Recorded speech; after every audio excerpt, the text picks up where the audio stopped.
మహాశివరాత్రి. హిందువులు జరుపుకునే అతి ముఖ్యమైన పండుగల్లో మహాశివరాత్రి ఒకటి. ప్రతి సంవత్సరం మాఘ బహుళ చతుర్దశి రోజున శివరాత్రిగా జరుపుకుంటాం.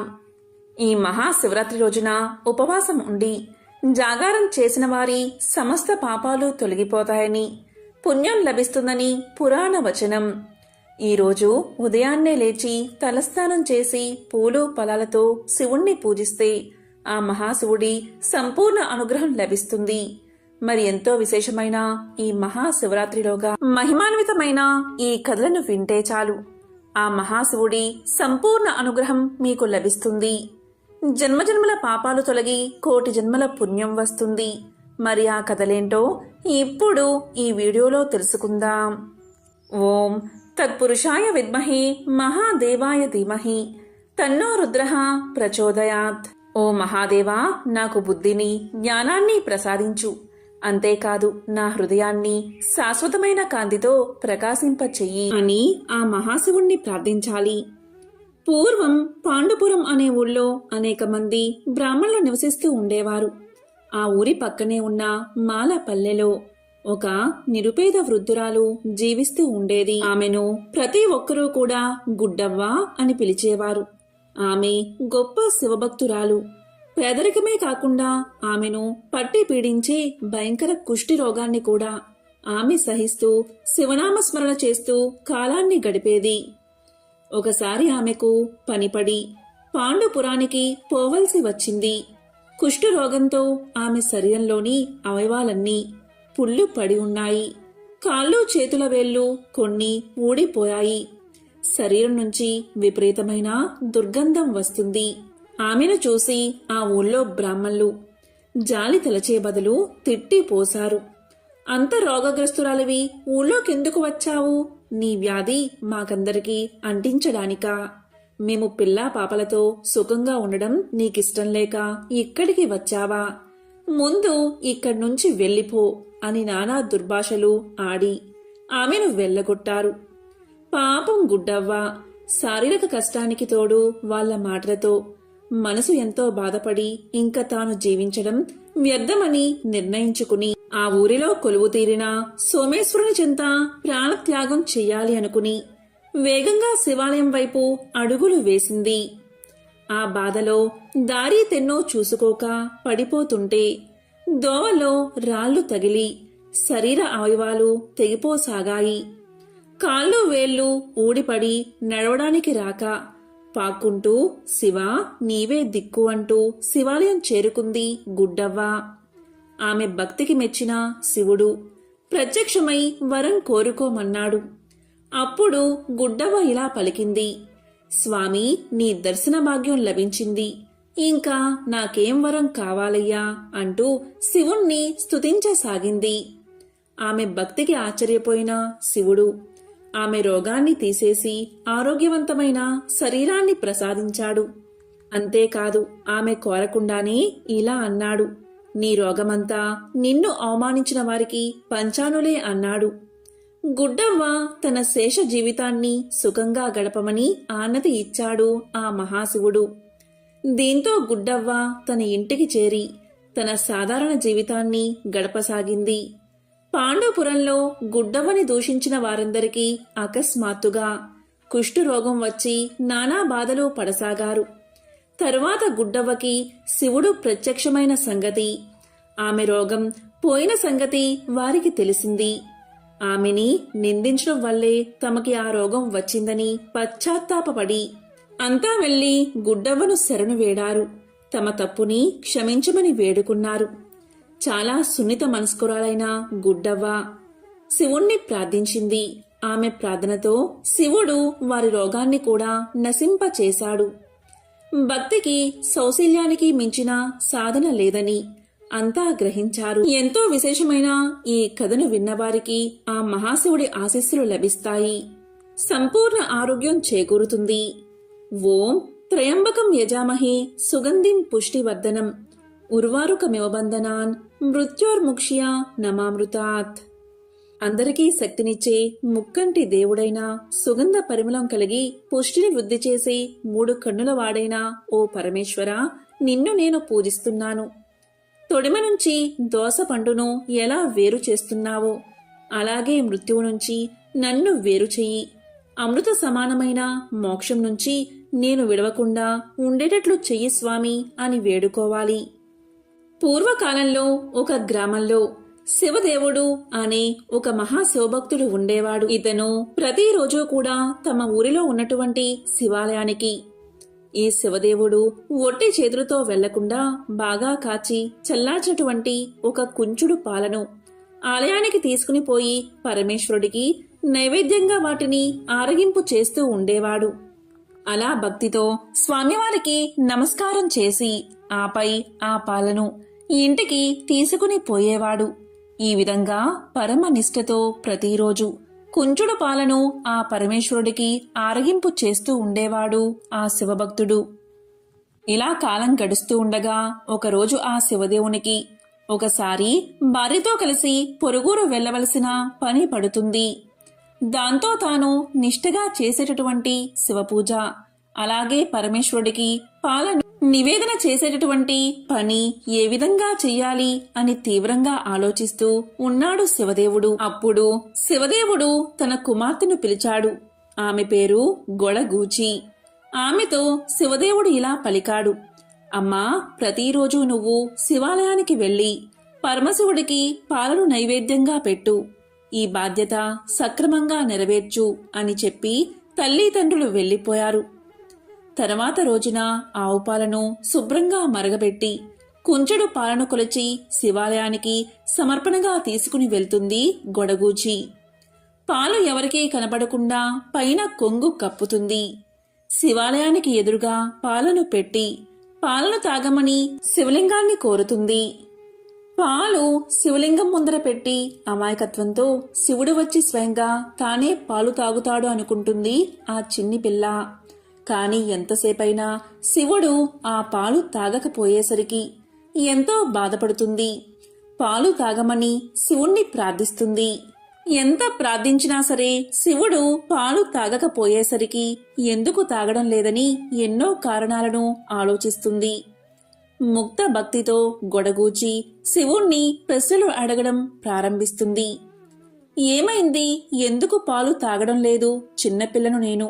పాలు తెచ్చానని తాగడం లేదా? నీవు ఇప్పుడు పాలు తాగు. నీకు కావాలంటే గుజ్జు భోగిరపు పాలను తెచ్చిస్తాను అని కోరింది. అయినా శివుడు పాలు తాగలేదు.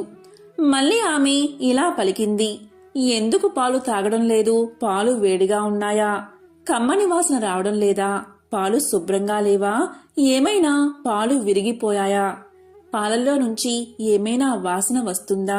పాలల్లో ఎక్కువ నీళ్లు కలిశాయా? ఈ పాలు నీకు సరిపోవా? ఎందుకు తాగడం లేదు అని ఎన్నో ప్రశ్నలు వేసి ఒకసారి నేను తెచ్చిన ఈ పాలు తాగు అని కోరింది. అయినా మహాశివుడు పాలు తాగలేదు. మళ్ళీ ఆమె ఇలా పలికింది, నేను ఒంటరిగా పాలు తెచ్చానని తాగడం లేదా? ఈ గిన్నె బాలేదా? నాకు నైవేద్యం పెట్టడం రాదని నీవు తాగడం లేదా? పాలపై మీగడ సరిగ్గా లేదా? ఈ పాల మీద వేరే ఎవరైనా దృష్టి పడిందని నీవు తాగడం లేదా? ఊరికే ఏ కారణం లేకుండా ఎందుకు తాగడం లేదు అని వివిధ ప్రశ్నలతో గొడగూచి తన మనసులో ఆలోచించి శివుడితో మాట్లాడింది. తన తల్లి తమ్ముడికి ఏ విధంగా ఆశపెట్టి తినిపిస్తుందో ఆ విధంగా గొడగూచి కూడా శివుడికి ఆశపెట్టే ప్రయత్నం చేసింది. ఎలా అంటే, నువ్వు పాలు తాగితే గుజ్జన్నం తినిపిస్తా, నూనె పోలాలు తెస్తాను, కలకండ పాలనం తినిపిస్తాను అని కోరింది.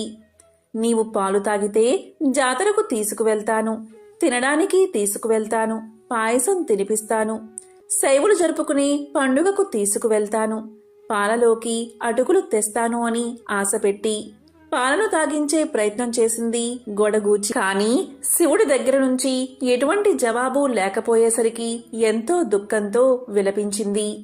ఎన్ని ప్రయత్నాలు జరిగినా శివుడు వచ్చి పాలు తాగకపోయేసరికి ఆమె ఎంతో బాధపడింది. ఆమె ఇలా అనుకుంది, శివుడు పాలు తాగకపోతే మా వాళ్ళు నన్ను చంపుతారు, వాళ్ళ చేతిలో నేను చావడం కంటే శివుడి ముందే మరణిస్తాను అనుకుని శివలింగానికి తల ఆనించి ప్రాణాలను విడిచిపెట్టడానికి సిద్ధమైంది. ఆమె చేష్టలు ఆమె ముక్త స్వభావానికి ప్రతీక. ఇది గమనించిన శివుడు పాలు తాగాడు. దాన్ని చూసిన గొడగూచి ఆ మహాశివుడితో ఇలా పలికింది, నేను చిన్నపిల్లను అని మరీ ఇంత ఏడిపిస్తావా?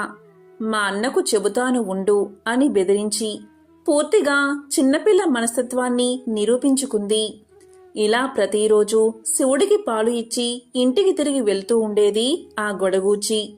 ఒకానొక సమయంలో ఊరి నుంచి వచ్చిన శివదేవుడు సరిగ్గా గొడగూచి మహాశివుడికి పాలను సమర్పించి ఇంటికి తిరిగి వెళ్తూ ఉండగా తారసపడ్డాడు. ఆమె తన కుమార్తెను చూసి తన కుమార్తె చేతిలో ఉన్న పాల గిన్నెను చూసి, తల్లి, పాలు ఏం చేశావు అని అడిగాడు. అందుకు ఆమె, శివుడే పాలు తాగాడు నాన్నగారు అని సమాధానం చెప్పింది. కాని అతను ఆమె మాటలు నమ్మలేదు. ఏంటి, అబద్ధం చెప్తున్నావా? కన్న తండ్రితో అబద్ధం చెప్పడం సరైన పద్ధతి కాదు. ఎక్కడైనా శివలింగం పాలు తాగుతుందా అని తన కూతుర్ని కసురుకున్నాడు. గొడగూచి మహాశివుడు పాలు తాగిన వ్యవహారమంతా చెబుతుంది. కాని శివదేవుడు ఆ మాటలు నమ్మడు. ఓసే పాపిష్టిదానా, నేను చేసేటటువంటి వ్రతాన్ని నేలపాలు చేశావు కదే అనే ఆగ్రహంతో తన కూతుర్ని అనరాని మాటలు అంటాడు. ఇక ఆమె ఎంత చెప్పినప్పటికీ ఆమె మాటలు నమ్మడు ఆ శివదేవుడు. మర్నాడు ఆమె తన వెంట తన తండ్రిని పరమేశ్వరుడి మందిరానికి తీసుకుని వెళ్తుంది. రోజూ మాదిరిగానే ఆ పాలను మహాశివుడి ముందు పెట్టి ఆరగించవయ్యా అని పిలుస్తూ ఉంటుంది. కాని స్వామి మాత్రం ఉలుకు లేదు, పలకలేదు. అప్పుడు శివదేవుడికి అంతులేని కోపం వస్తుంది. ఓసి, రోజూ కూడా నువ్వే తాగుతూ ఆ శివుడు తాగుతున్నాడు అని చెబుతున్నావా? మరి రోజూ తాగే ఆ మహాశివుడు ఈ రోజు ఎందుకు తాగలేదు? కనీసం చూడనైనా ఎందుకు చూడలేదు? కన్న తండ్రిని అబద్ధపు మాటలతో మోసగిస్తావా? ఎన్ని కథలు చెప్పి నన్ను మోసం చేశావే అని కూతుర్ని కోప్పడి తన కూతురుతో నీ కడుపు చీల్చి ప్రాణాలు తీస్తాను అంటూ గొడగూచి వెంట పరుగెత్తి పట్టుకోబోయాడు. దాంతో ఆమె భయంతో వణికిపోతూ మహాశివుడి దగ్గరకు చేరి గట్టిగా ఏడుస్తూ ఓ లింగమూర్తి, ఓ లింగమూర్తి అంటూ లింగ స్వరూపాన్ని గట్టిగా పట్టుకుంటుంది.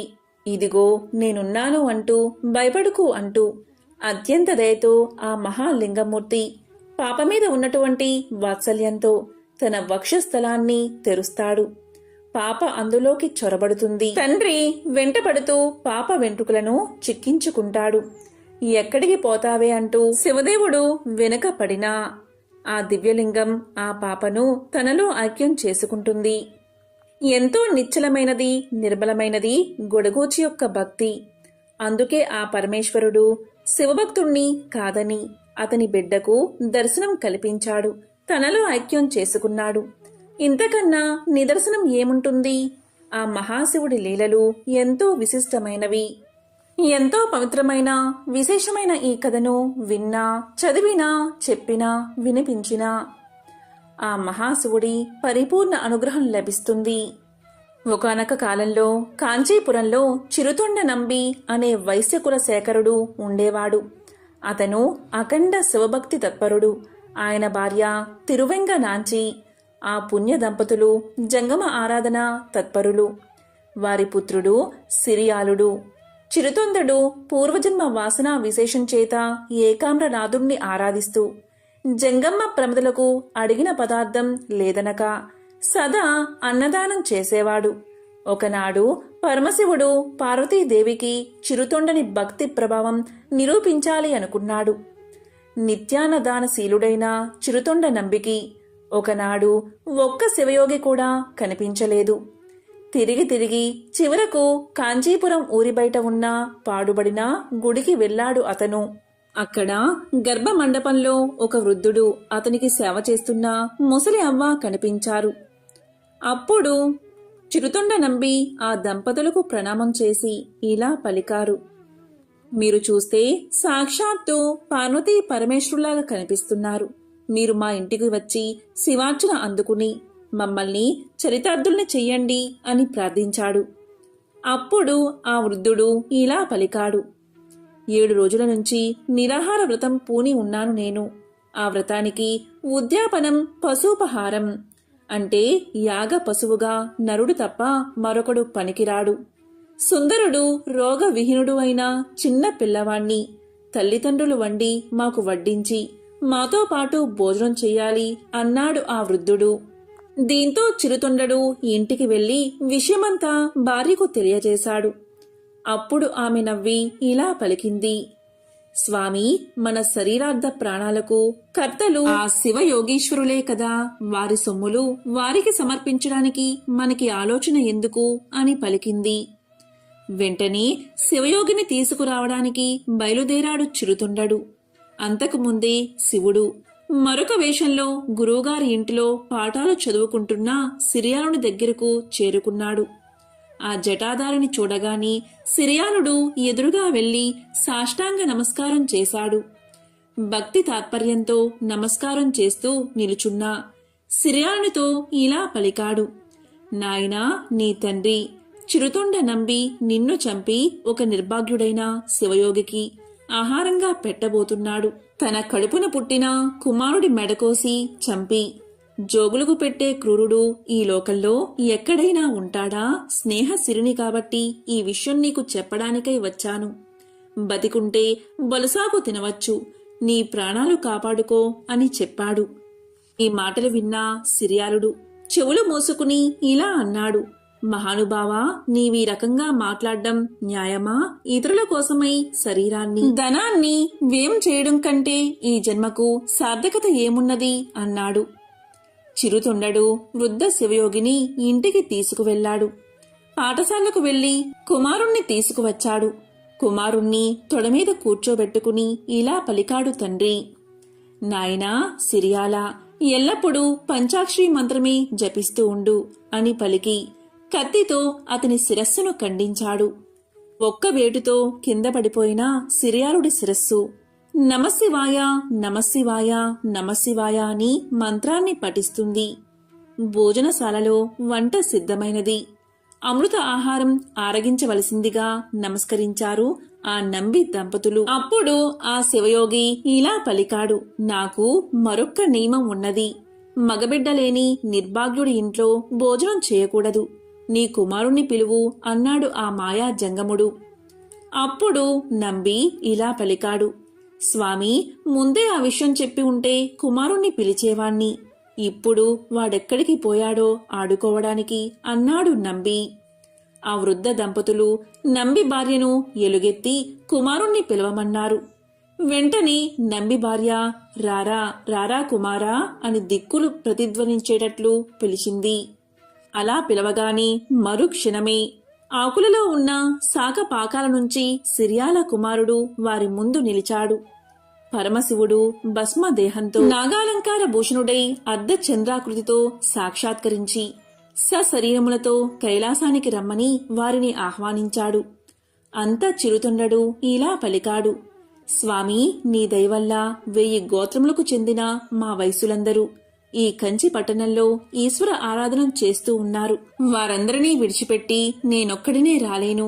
ఇంతమందిని కైలాసానికి రమ్మంటే వస్తాను అన్నాడు.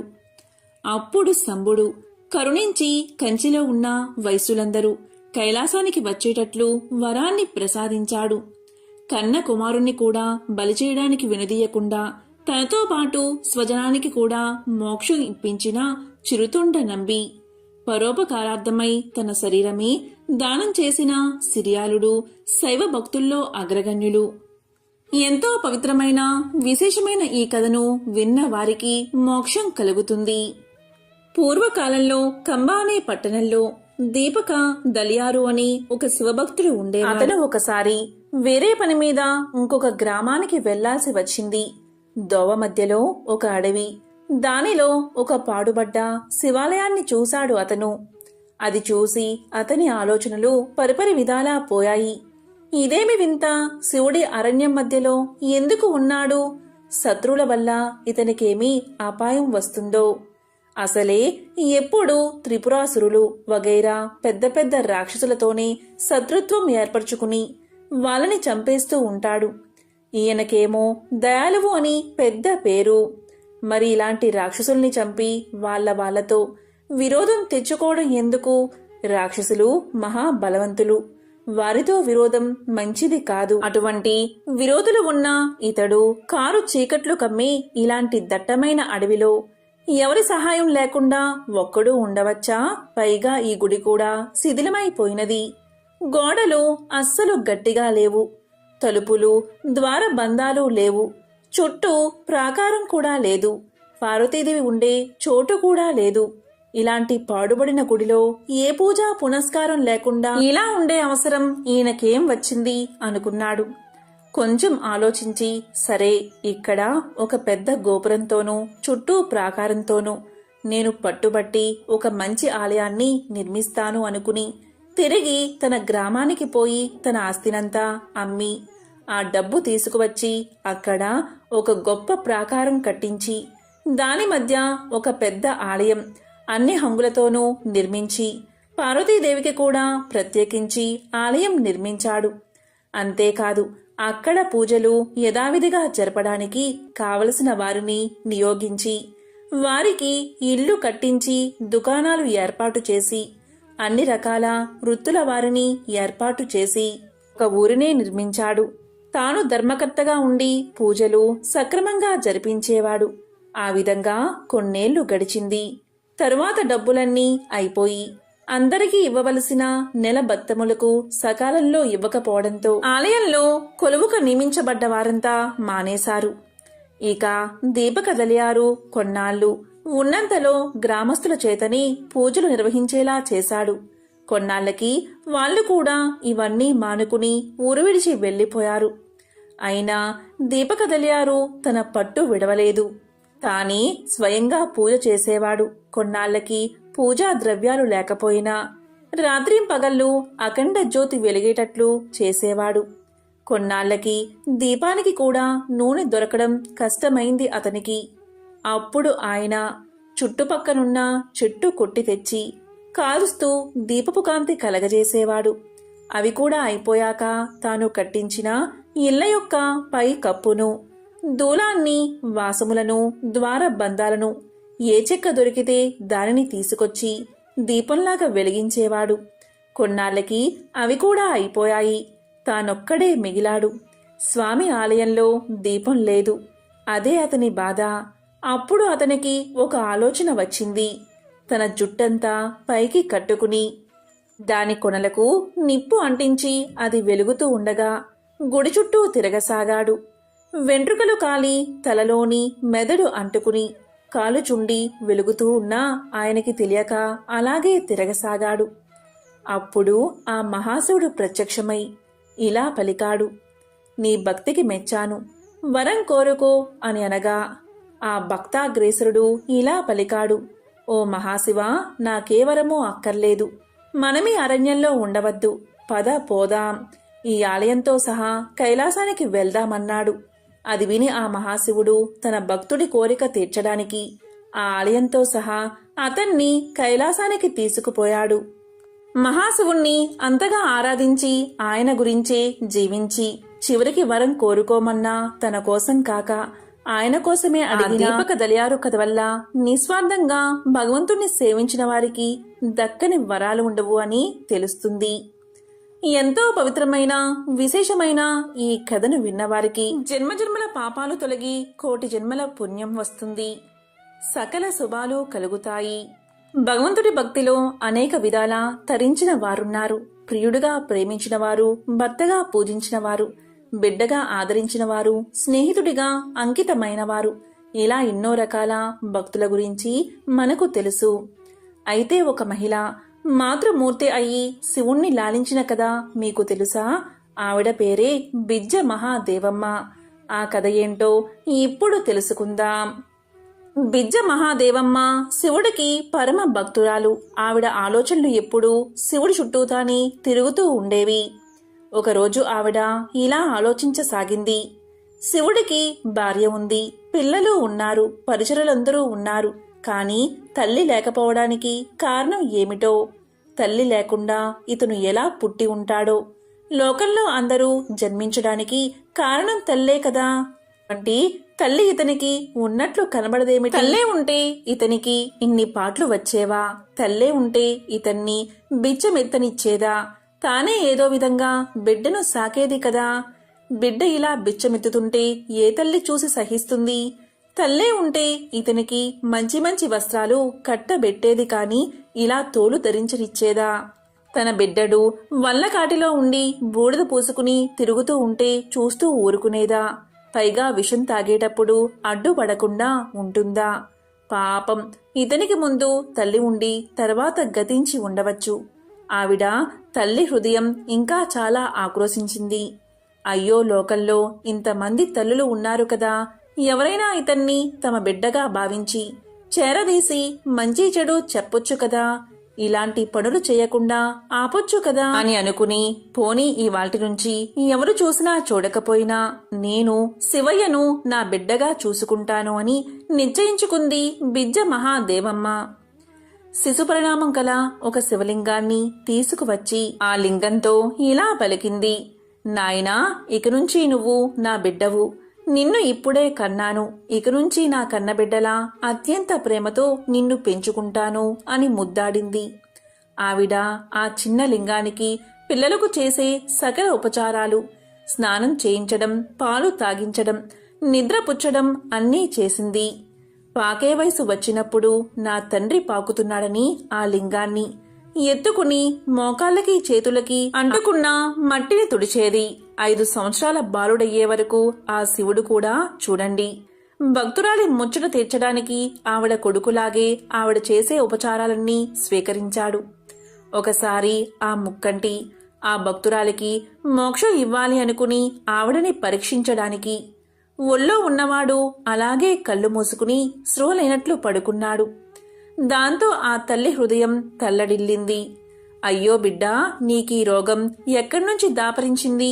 నేను పోయి నువ్వున్నా బాగుండేది. నిన్ను విడిచి నేను ఎలా ఉండగలను? కళ్ళు తెరిచి నన్ను చూడవేమి? ఒళ్ళు చల్లగానే ఉంది, నాడి బాగానే కొట్టుకుంటుంది. మరి ఈ మాయారోగం ఎక్కడ్నుంచి వచ్చింది? ఏ క్షణంలో ఊపిరిపోతుందో అన్నట్లు ఉంది పిల్లాడి పరిస్థితి అని పరిపరి విధాలా వాపోయింది. నువ్వు లేకుండా నేను బతకలేను. నీకేమైనా అవడానికి ముందే నేను ప్రాణాలు వదిలేస్తాను అని ఉరివేసుకోబోయింది. ఇంతలో పరమేశ్వరుడు తన పరివారంతో ప్రత్యక్షమై ఇలా పలికాడు: అవ్వా, నిన్ను ఉద్ధరించడానికి నేను ప్రత్యక్షం అయ్యాను.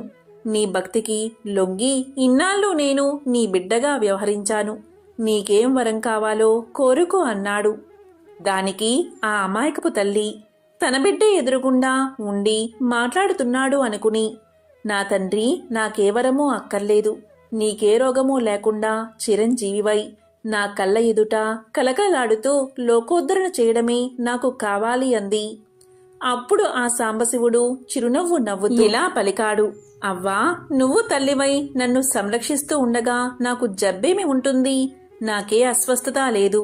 నువ్వేమీ అలాంటి అనుమానం పెట్టుకోవద్దు. నువ్వు కోరినట్లు నేను సదా నీ కళ్ళ ఎదుట కనబడుతూ ఉంటాను. నువ్వింక కొంతకాలం భూలోకంలో ఉండి తర్వాత కైలాసానికి వస్తావు అని వరాన్ని ఇచ్చి అంతర్ధానమయ్యాడు. చూసారా బిజ్జ మహాదేవమ్మ తల్లి ప్రేమ. ఆవిడకి తర్వాత కాలంలో కైలాసం ప్రాప్తించింది. ఎంతో విశేషమైన ఈ కథను విన్నవారికి కైలాస ప్రాప్తి కలుగుతుంది. పూర్వకాలంలో వైజకవ్వ అనే గొప్ప శివభక్తురాలు ఉండేది. ఆవిడ భర్త జైనుల్ని ఆశ్రయించి వారి మతాన్ని అవలంబించి వారితో కలిసిమెలిసి తిరుగుతూ ఉండేవాడు. భర్త జైనుల్లో కలిసిన వైజకవ్వ మాత్రం శివభక్తిని విడవలేదు. ఒకసారి వైజకవ్వ భర్త జైనులకి విందు చేయ సంకల్పించి ఇంట్లో ఆమె చేత రుచికరమైన వంటలన్నీ తయారు చేయించి తాను జైనులను తీసుకురావడానికి వెళ్లాడు. వైజకవ్వ శివభక్తురాలు కదా, ఆవిడకి తానింత కష్టపడి చేసిన వంటలు శివభక్తులు కాకుండా ఎవరో వచ్చి తినిపోవడం నచ్చలేదు. వారు వచ్చే లోపల ఒక్క శివభక్తుడికైనా తాను తయారు చేసిన భోజన పదార్థాలు ముందు పెట్టి తరువాత జైనులకు పెట్టాలని నిశ్చయించుకుని శివుణ్ణి ప్రార్థించి ఇంటి బయటకు వచ్చి వెతకసాగింది.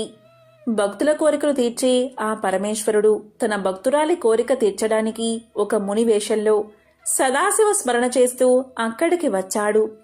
అతన్ని చూసిన వైజకవ్వ అతనికి నమస్కారం చేసి ఇలా పలికింది. స్వామి, నా భర్త జైనులకు విందు చేయ సంకల్పించి వారిని తీసుకురావడానికి వెళ్ళాడు. శివభక్తురాల్ని అయినా నేను ఒక్క శివభక్తుడికైనా ముందు భోజనం పెట్టాలి అనుకున్నాను. నా భర్త వచ్చే లోపల మీరు భిక్ష తీసుకుందురు గాని అందుకు లోపలికి రండి అని పిలుచుకుని వెళ్ళి అతనికి సాదరంగా భోజనం వడ్డించింది. అతను కూడా భోజనం చేయడం మొదలుపెట్టి జైనులందరి కోసం వండిన పదార్థాలన్నీ ఒక్క నిమిషంలోనే తానొక్కడే పూర్తిగా తిని అదృశ్యమయ్యాడు. ముని రూపంలో ఉన్న సదాశివుణ్ణి ఇంటికి రాగానే చూసిన వైజకవ్వ భర్త అతను మళ్లీ కనిపించకపోయేసరికి వైజకవ్వ వేరే మతాన్ని అనుసరించడమే కాక ఎవరినో తీసుకొచ్చి తనకి నమ్మక ద్రోహం చేస్తుంది అనే చెడు ఆలోచనతో ఆమెను నానా దుర్భాషలు ఆడసాగాడు. ఎంతో కష్టపడి జైనుల కోసం తెచ్చిన ఆహార పదార్థాలన్నీ ఒక్క మునికి పెట్టడం అతనికి చాలా కోపం కలిగించింది. దాంతో అతను ఆమెని కొప్పు పట్టుకుని ఈడుస్తూ కాళ్లతో తన్నుతూ నేలమీద ఈడుస్తూ తిడుతూ రోడ్ల మీద తిప్పసాగాడు. ఆమె శరీరం నుంచి రక్తం దారలుగా కారసాగింది. ఆ మహాసాధ్వి మాత్రం కొంచెమైనా భయపడక బాధపడక భర్త పెడుతున్న బాధలన్నీ సహిస్తూ పార్వతీసా, శంభో శంకర, భక్త పరిపాలక, నీ భక్తురాలిని కాపాడే భారం నీదే అని ధ్యానించసాగింది. అప్పుడు దయాళువైన ఆ మహేశ్వరుడు ఒక బాలుడి రూపంలో వచ్చి ఆమె భర్త కొట్టి దెబ్బలు ఆమెకు తగలకుండా చేతులు అడ్డు పెడుతూ ఆ జన సమర్థములో వారితో పాటు నడవసాగాడు. కోపగించిన ఆమె భర్త ఆ బాలుణ్ణి కూడా కొట్టగా చిత్రంగా ఆ దెబ్బలు అతనికి తగలకుండా అక్కడ ఉన్న రాజభటులకు తగిలి వారు అక్కడ్నుంచి పారిపోయారు. ఇదంతా చూస్తున్న ఒక జైన భక్తుడు వైజకవ్వ భర్తను ఆపి ఇలా పలికాడు. ఆమె గొప్ప భక్తురాలు, అందుకే నువ్వు కొట్టే దెబ్బలు ఆమెకు తగలడం లేదు. అనుమానంతో ఎందుకు ఆమెను బాధపడతావు? నీకు ఇష్టం లేకపోతే ఆమె ఇష్టం వచ్చినట్లు వెళ్ళనివ్వు, కాని ఇలా బాధించకు అని నచ్చ చెప్పాడు. వైజకవ్వని కూడా సముదాయించాడు. అమ్మా, నీ మగడు నిన్ను అంగీకరించకపోతే నీ ఇష్టం వచ్చిన చోటికి వెళ్ళిపో అని ఆమెని భర్త నుంచి విడిపించాడు. దీంతో వైజకవ్వ ఇలా పలికింది. ఈ రాత్రివేళ ఎక్కడికి వెళ్తాను అని ఆలోచిస్తూ నడుస్తూ ఉండగా ఒక జైన దేవాలయం కనబడింది. ఆ చీకటిలో దాన్ని శివాలయంగా భావించి లోపలికి వెళ్లి దుఃఖం ఆగక ఒక జైన శిల్పాన్ని శివలింగం అనుకుని కౌగలించుకుని తన దుఃఖాన్ని చెప్పింది. ఆశ్చర్యం ఏంటి అంటే ఆ జైన దేవాలయం శివాలయంగా మారిపోయింది. ఆ జైన ప్రతిమ శివలింగంగా మారింది. అది భక్తి మహిమ. పూర్వకాలంలో మహేంద్ర మంగళపురం అనే గ్రామంలో అర్యమాఖ్యుడు అనే ఒక వీర శైవభక్తుడు ఉండేవాడు. ఆయనకి ఎవరైనా సరే తన ముందు శివనామం తప్ప ఇంకొకటి పలకరాదు. అలా పలికిన వారి శిరస్సు ఖండిస్తాను అనే భీకర వ్రతం ఆయనకి ఒకటి ఉంది. ఒకసారి వారి ఇంటికి ఒక బ్రాహ్మణ భిక్షువు శివనామ ఉచ్చరణ చేస్తూ భిక్షకి వచ్చాడు. ఈయన కూడా భిక్ష తీసుకువెళ్లి భిక్షకుడి జోలెలో వేస్తూ ఉండగా పొరపాటున కొంత అన్నం కింద పడింది. వెంటనే ఆ భిక్షకుడి నోటి నుంచి వేరే దైవం పేరు వచ్చింది. దానికి భక్తుడు కోపగించి తన వ్రత నియమానుసారం అక్కడ దొరికిన ఒక తెడ్డుతో ఆ భిక్షకుని పొట్టలో పొడవగా అతను చనిపోయాడు. అది చూసిన వారంతా ఇతనికి ఇంత అతిశయమా? భిక్షకి వచ్చిన బ్రాహ్మణుణ్ణి చంపుతాడా? దీనికి తగిన శిక్ష పడవలసిందే అని రాజుగారికి ఫిర్యాదు చేశారు. రాజు కూడా అతన్ని పిలిచి విచారించాడు. దానికి అతను ఇలా పలికాడు. రాజా, నేనెందుకు అలా చేశానో ఆ శివుడికే తెలుసు, కాని మీకు తెలీదని చెప్పాడు. దీంతో రాజు కోపగించి ఆ చచ్చిన బ్రాహ్మడితో పాటు ఇతన్ని కూడా చంపమని భటుల్ని ఆజ్ఞాపించాడు. దీంతో రాజభటులు అరిమాఖ్యుణ్ణి చంపడానికి తీసుకుని వెళ్తూ ఉండగా అరిమాఖ్యుడు నన్ను చంపడానికి ఆ ఈశ్వరుడే కర్తగాని మీరు చంపగలరా? నేను మీ చేతిలో చచ్చేవాడినా అని పలుకుతూ దోవలో కనపడిన ఒక శివాలయంలోకి వెళ్ళిపోయి శివుణ్ణి పరిపరి విధాలా ప్రార్థించసాగాడు. శివా, నీ వీరశైవ మతస్థుడను నేను. నా శబదము భంగం కాకుండా అన్య దైవాన్ని స్మరించిన అతన్ని బ్రాహ్మణుణ్ణి నేను అనుమానం కూడా లేకుండా చంపి నా వ్రతపాలనం చేసుకున్నాను. ఈ బ్రాహ్మణులంతా నేను చేసింది అపరాధమని నన్ను చంపడానికి వస్తున్నారు. నువ్వే నన్ను కాపాడాలి, నువ్వే శరణు అని ప్రార్థిస్తూ ఉండగా శివుని ఉదరము విచ్చుకుని శివుడి పలుకులు వినిపించాయి. మహాశివుడు ఇలా పలికాడు, ఓ వీరశైవ భక్తుడువైనా నువ్వు ఆ బ్రాహ్మణుడితో చావలసిన అవసరం లేదు. నా ఉరమున ఉండు అని శివుడి ఉరము విచ్చుకోగా అర్యమాక్యుడు దానిలో చొరబడ్డాడు. లింగం మళ్ళీ మామూలుగా అయిపోయింది. అర్యమాక్యుని ఉత్తరీయము లింగంపైన శివుడి ఆభరణాల మీద కప్పబడి ఉంది. రాజభటులు ఎంత వెతికినా అతన్ని కనుగొనలేక వెళ్లి రాజుకా విషయం చెప్పారు. ఈ విధంగా ఆ మహాశివుడు అర్యమాక్యుణ్ణి తనలో లీనం చేసుకున్నాడు. ఇది ఎంతో విశేషమైన ఒక శివభక్తుని కథ. పూర్వకాలంలో గరయూరు అనే గ్రామంలో ఇరువత్తు అని ఒక శివభక్తుడు ఉండేవాడు. అతను సర్వసంగ పరిత్యాగి, జంగమ పూజా తత్పరుడు, ధన బల సంపన్నుడు. అతను ఒక గొప్ప శివవ్రతం చేయడానికి అతనంతట అతనే సంకల్పించుకున్నాడు. ఆ వ్రతం ఏంటి అంటే, ఏ శివభక్తుడికైనా ఎవరైనా ఎటువంటి అపచారం చేసినా ఆ అపచారం చేసిన వారు ఎవరైనా జంతువైనా మనిషైనా వాళ్ళని చంపేయడమే. ఒకసారి రాజుగారి పట్టపు ఏనుగు కట్లు వదిలించుకుని భయపడి మావటివారు అదిలిస్తున్నా లొంగక ఎదురుపడ్డ జంతువులను మనుషుల్లో విసిరివేస్తూ ఆ పురాన్నంతా చిందరవందరగా చేయసాగింది. ఆ ఊరిలో ఒక శివభక్తుడు శివపూజ కోసం పొద్దున్నే లేచి తోటలో సజ్జనిండా పూలు కోసుకుని ఇంటికి వెళ్తూ ఉండగా ఆ ఏనుగుకు ఎదురుపడ్డాడు. ఆ ఏనుగు అతన్ని తన తొండంతో ఎత్తి తన దంతాల మధ్య వేలాడునట్లు వేసుకుంది. ఆ ఏనుగు దంతమొకటి గుచ్చుకుని అతనికి విపరీతంగా రక్తం కారి ప్రాణావసాన సమయంలో శంభో శంకర మృత్యుంజయ, మృత్యుముఖాన ఉన్న నన్ను ఉద్ధరించు అని దీనంగా వేడుకున్నాడు. ఆ రోదన విన్న ఇరువత్తు ఎవరో భక్తుడికి ఏదో ఆపద వచ్చినట్టుంది, వెళ్లి చూద్దామని బయటకు వచ్చి చూశాడు. ఏనుగు కొరల మధ్య చిక్కుకుని తప్పించుకునే దోవలేక అంతిమ దశలో ఉన్నాడా అన్నట్లున్న ఆ భక్తుణ్ణి చూశాడు. వెంటనే ఇరువత్తు కొంచెం కూడా ఆలస్యం చేయకుండా తన వ్రత నియమాన్ని పాటించి ఆ ఏనుగు తొండాన్ని తన చేతిలోకి తీసుకుని లాగి మెడవంచి దానిపై ఉన్న మావటిని ఒక్క దెబ్బతో చంపాడు. మరొక గుద్దుతో ఆ మత్తేబం కుంభస్థలంపై గుద్ది దాన్ని పడేశాడు. కొమ్ముల నడుమ ఇరుక్కున్న ఆ భక్తుణ్ణి రక్షించి అతనికి సపర్యలు చేయసాగాడు. దీంతో రాజభటులు పట్టపు ఏనుగు విధ్వంసాన్ని, ఇరువత్తు దాన్ని చంపడాన్ని రాజుగారికి తెలియచేశారు.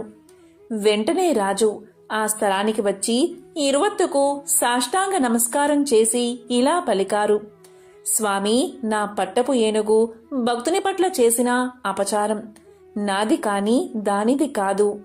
మృత్యులు చేసిన దోషాలకు రాజు శిక్షార్హుడు. జంతువైన ఆ ఏనుగుకి ఏం తెలుసు? దాన్ని లొంగదీసుకోలేని నాది తప్పు. ఈ భక్తుడు ప్రాణాపాయ స్థితిలో ఉన్నాడు. ఇతను బతుకుతాడో లేదో కూడా తెలియదు.